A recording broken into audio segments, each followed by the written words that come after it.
accepted major political ideologies, namely communism, liberalism, anarchism, socialism, and conservatism. Which among these tenets does your platform maybe lean on? Maybe lean on to explain. Thank you. Tagalogin mo! Tagalogin mo! I will repeat the question as requested by their standard bearer, Mr. Angeles. Among the 5 accepted major political ideologies, namely communism, liberalism, anarchism, socialism, and conservatism, which among these tenets does your platform maybe lean on to? Explain.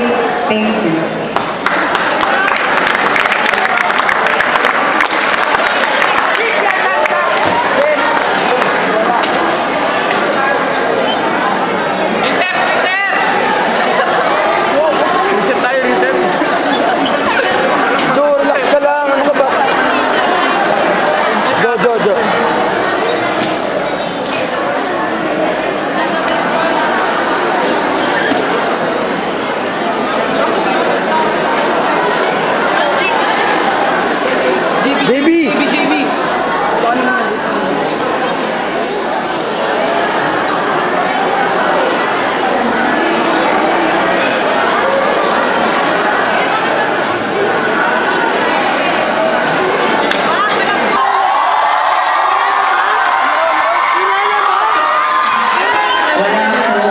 Wala po sa 5 aspeto dahil because we believe that our party follows